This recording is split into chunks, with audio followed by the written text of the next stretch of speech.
Olá pessoal, tudo bem? Esse é o nosso terceiro momento da série de liderança, onde nós estamos falando sobre a paixão pela colheita.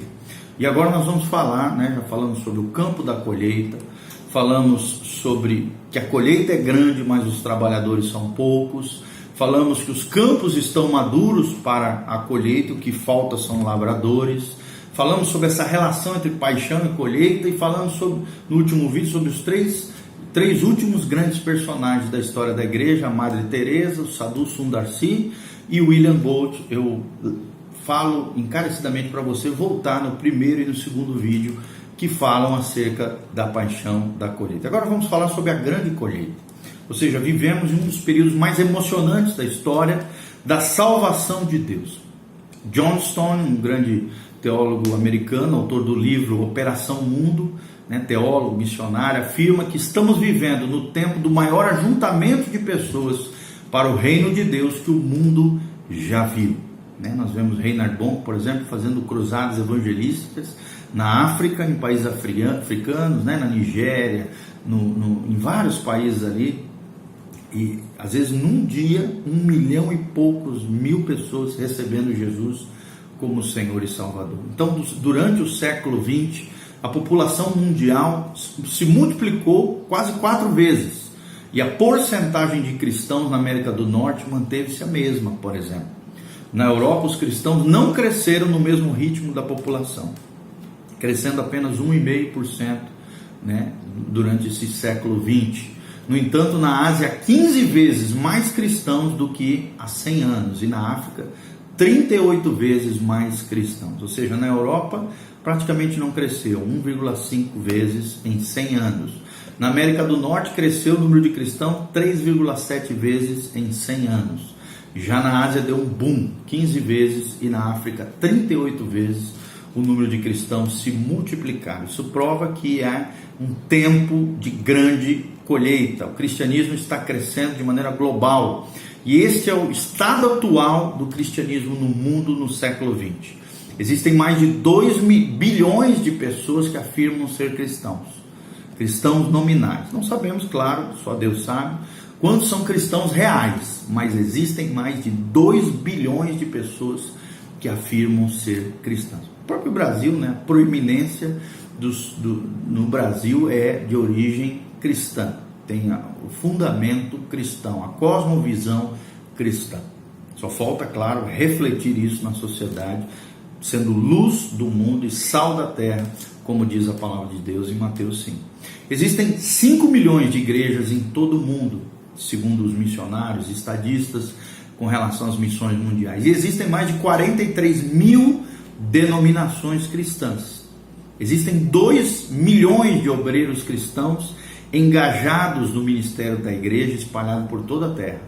E a porcentagem, por exemplo, de evangélicos do Brasil cresceu de 15% a 22% entre 2000 e 2010, ou seja, em 10 anos cresceu de 15% a 22%, uma média aí de 17,5% em 10 anos no nosso país. Ao mesmo tempo, 2000 anos e 59 gerações após a grande comissão de Mateus 28, o evangelho ainda não foi levado a todas as nações do mundo como Jesus ordenou. A igreja de Jesus Cristo enfrenta alguns desafios importantes, formidáveis, e nós precisamos nos engajar com relação a essa grande colheita, essa paixão pela colheita de Deus. Desafio número 1, que eu e você somos desafiados por Deus: o evangelho sendo levado para cada pessoa. O evangelho para cada pessoa. Cerca de 70% da população do mundo já ouviu falar do evangelho de alguma forma. No entanto, isso significa que apenas 30% do mundo não teve nenhuma exposição à mensagem do evangelho. A tarefa inacabada ainda é assustadora. São mais de 2 bilhões de pessoas, cerca de 2, alguma coisa, bilhões de pessoas. Ou seja, há cerca de 4 mil idiomas sem tradução da Bíblia. Há cerca de 3 mil povos ainda sem sequer um missionário. Há 1 milhão de aldeias sem uma igreja cristã ou grupo local de crentes. E há cerca de 3,5 bilhões de muçulmanos, hindus e budistas, com muitos poucos obreiros cristãos entre eles. Até porque são nações hostis ao Evangelho, né? Que muitas delas condenam à morte, né? A igreja é extremamente perseguida nesses locais. A porcentagem de evangélicos no Brasil cresce a cada ano. No entanto, milhões de brasileiros no sertão nordestino, como eu já falei, não têm a oportunidade de ouvir o Evangelho de Jesus. Como é que nós, seguidores de Jesus Cristo, né, na nossa nação brasileira, devemos responder a este desafio? Levando o Evangelho para cada pessoa. Levando o Evangelho para cada pessoa. Desafio número 2. Uma igreja para cada povo. Pelo menos uma igreja para cada povo. Ou seja, existem mais de 16 mil povos que foram identificados em todo o mundo. O que a gente chama de etnias.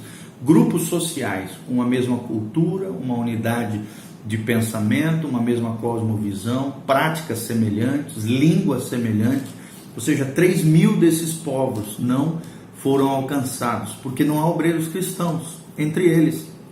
As duas definições que nos ajudam a compreender essa realidade: primeiro, povos. Povos para fins de evangelização, é um grupo de pessoas. É o maior grupo dentro do qual o Evangelho pode se espalhar como um movimento de implantação de igrejas, sem encontrar barreiras de compreensão e de aceitação. Compreensão e aceitação. Segundo, alcançados ou menos alcançados. É definido como menos de 2% de indivíduos evangélicos e menos de 5% de adeptos cristãos dentro de um grupo de pessoas.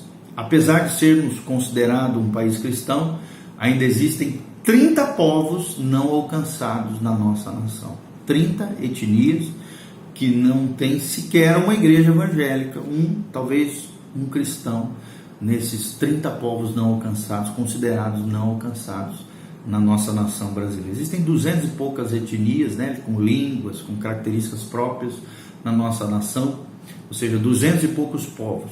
A Índia, por exemplo, existem mais de 6.500 povos, etnias com língua própria, sociedade, ética própria, cultura própria, 6.500 grupos sociais com uma identidade, o ethos de um povo, né? Uma identidade ali humana, ética, moral e de língua principalmente. Então, com tais necessidades esmagadoras a níveis globais, né, a igreja global precisa investir mais do seu tempo e de pessoas na construção e na manutenção dessa obra de Deus, né? 99,7% da obra ali é a construção e a manutenção da igreja onde ela está, e cerca de 0,3% é ampliar o alcance da igreja onde ela não está.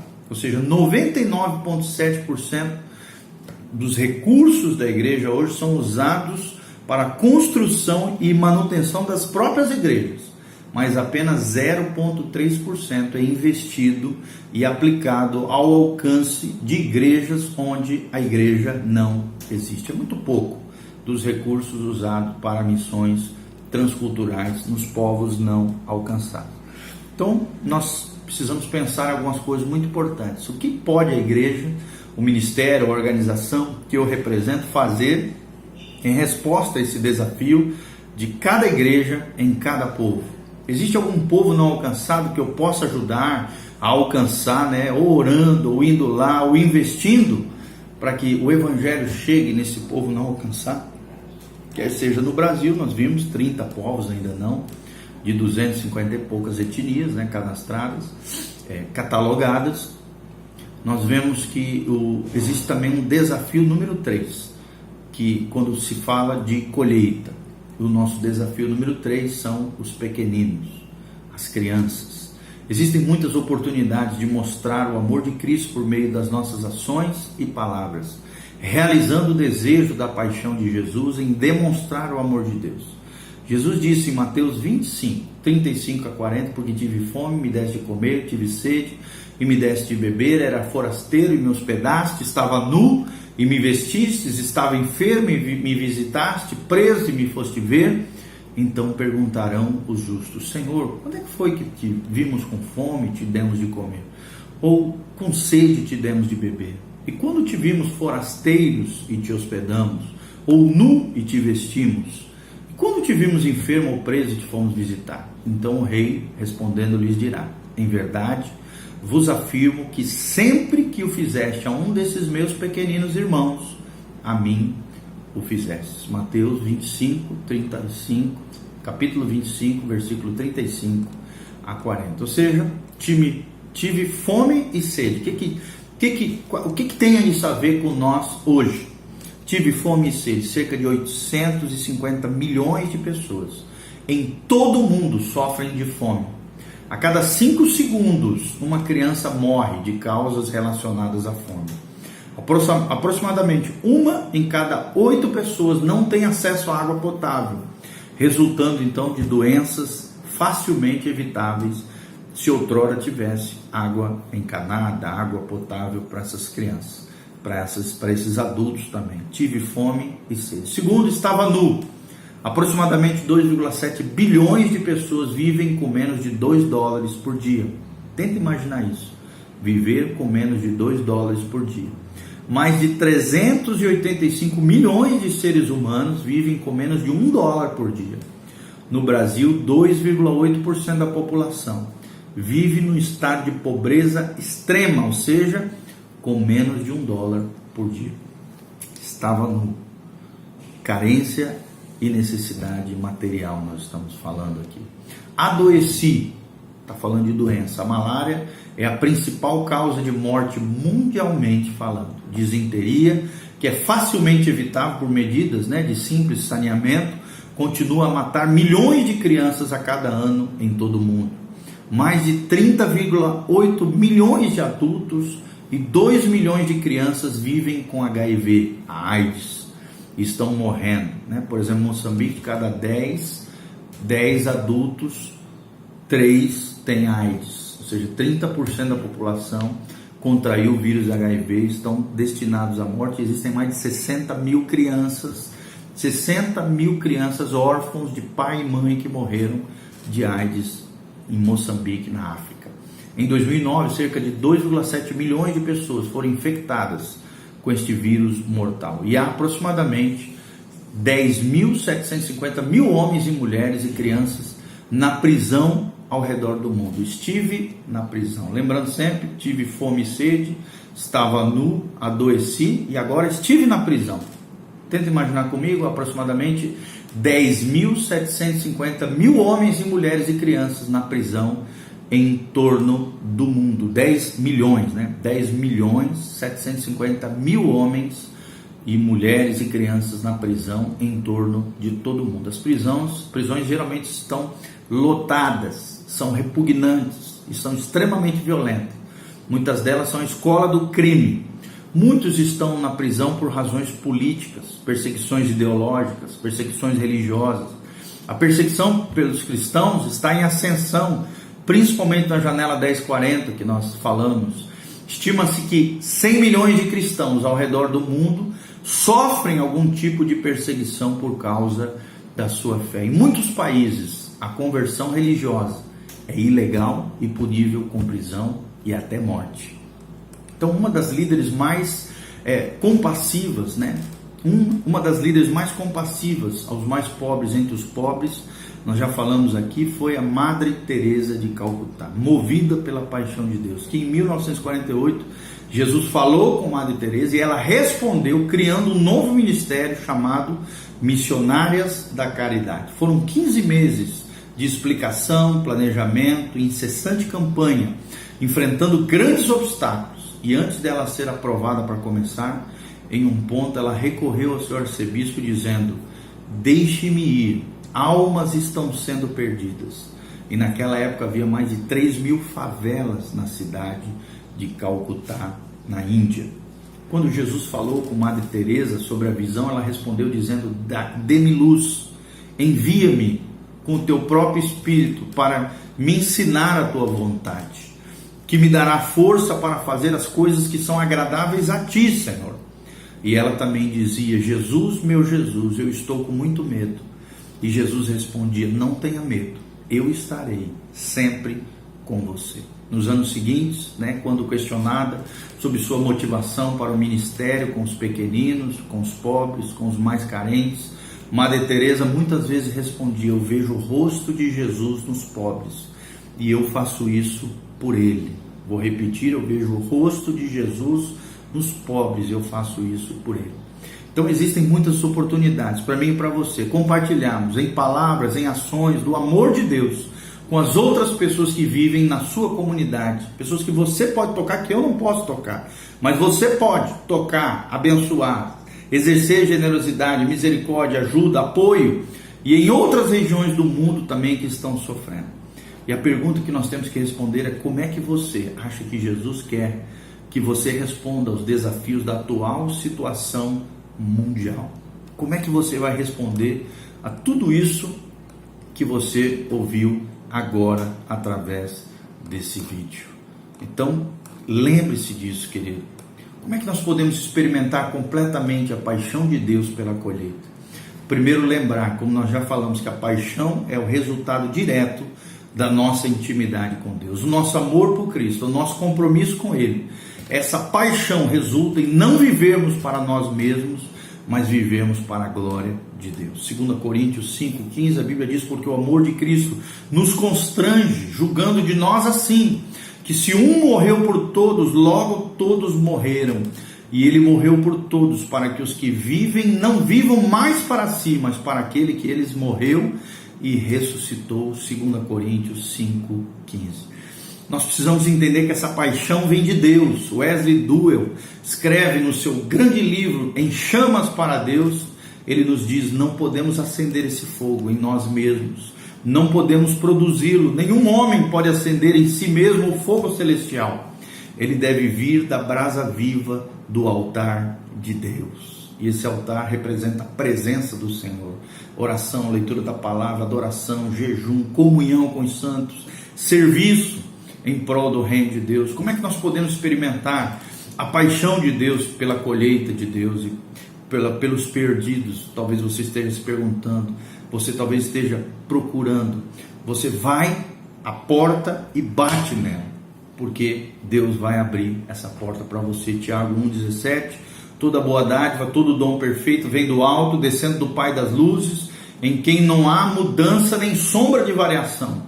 Mateus 7, de 7 a 8, a Bíblia diz: pedi e dar-se-vos-á, buscai e encontrareis, batei e abrir-se-vos-á, porque aquele que pede recebe, o que busca encontra, e ao que bate abrir-se-lhe-á. Mateus 7, de 7 a 8. Então essa paixão por Deus precisa ser cultivada no seu e no meu coração, já que paixão vem de Deus, é mantida por meio da nossa intimidade com Deus, conforme Deus alimenta e nutre a nossa alma por meio das disciplinas espirituais em sua presença, que Ele aumente no seu e no meu coração essa paixão e sustente a nossa vida nessa visão celestial. Paixão deve ser cultivada e mantida como um fogo, como uma brasa diante do altar do Senhor.